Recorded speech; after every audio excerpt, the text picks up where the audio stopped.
طيب ناخد تليفون مدام نعيمة. السلام عليكم. عليكم السلام ورحمة الله وبركاته، اتفضلي. أنا بحبك خالص والله يعني. ربنا يخليك يا رب. والله العظيم بالنسبة لي يوم عيد أنا بحبك خالص، أنت والشيخ عوض والشيخ رمضان كله. ربنا يبارك لك يا رب، نورتينا. والله أنا ربنا يخليك. هذا الشيخ عوض ازيك؟ يا مرحبا، اهلا بحضرتك. عامل ايه؟ الحمد لله، اهلا بيكي. هقول لك سؤال، ايه حكم الدين الأب اللي بيضرب بنته؟ الأب اللي بيضرب بنته؟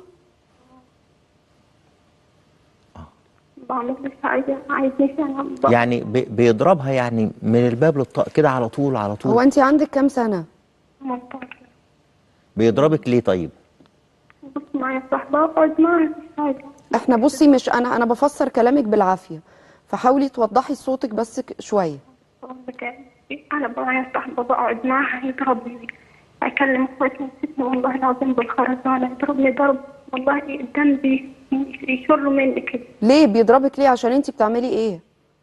عشان أنا معايا صاحبة بقعد معاها ما بتعمليش حاجة، دي زيها زي كدية في السن. هو مش حاببها؟ حبيبهاش أي. طب هو أكيد شايف حاجة انت مش شايفاها. هي بيتها قربان، بيتها جار، نقعد معاها أنا وهي في الليل فوق نحكم مع بعضينا. كان هو شافني والله يجيلي في نص الليل يضربني، نقول له طب أنت بالتلفزيون هتخلينا نطفون للساعة 8 بالليل ما نتفرجوش، آخرنا كمان. طب نعمل إيه؟ مفيش حاجة نعملها. مش عارفة إيه ده والله، يضربني ضربة يا شيخ.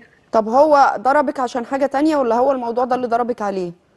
لو عملتش حاجة تبحتش اخواتي، انا اخواتي لازم الكوباية زي ما يقولوا لي هات الكوباية يعني نجيب لهم اي حاجة. لو قلت العيل لا سيف على رقبتك. هو اخواتك قد ايه؟ ده معايا كتير، معايا 6 ولاد، واحد عندي 23 سنة برضك ده والله ابن يجي هنا يضربني ضرب موت. هو انتي بنت وحيدة؟ لا معايا 3 بنات كلنا بنضرب، لكن انا واعرة منيهم. انا ايه قلت خلاص مش هكلمكم تاني هحاربكم.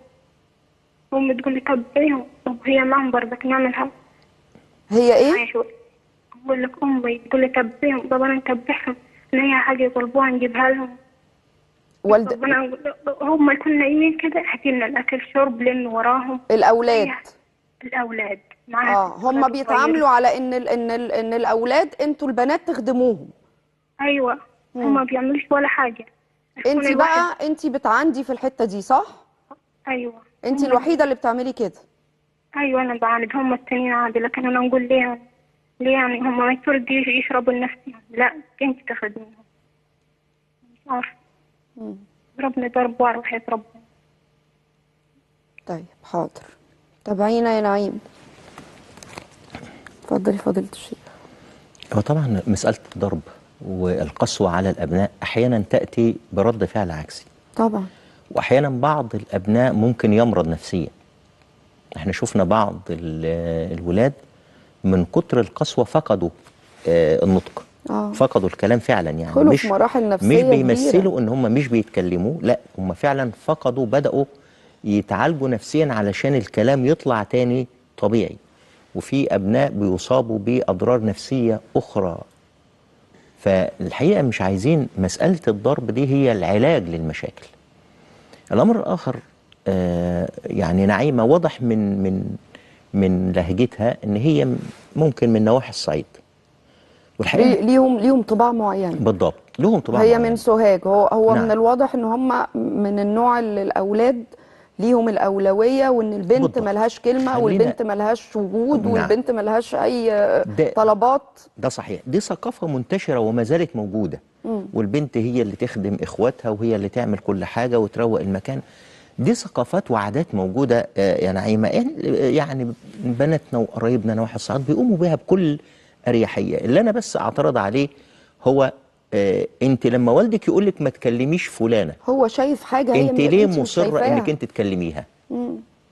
ده لو والدك قالك مثلا يعني ما تكلميش أقرب الناس ليك، حاضر وأسمع كلام الوالد وهو يتحمل الأمر، أمر قطيعة الرحم. ولكن المفروض أنت والدك قالك ما تكلميش يبقى ما تكلميش. مش انت واضح انك انت يعني شويه بتعندي ودماغك ناشفه فده بيخليه يضربك.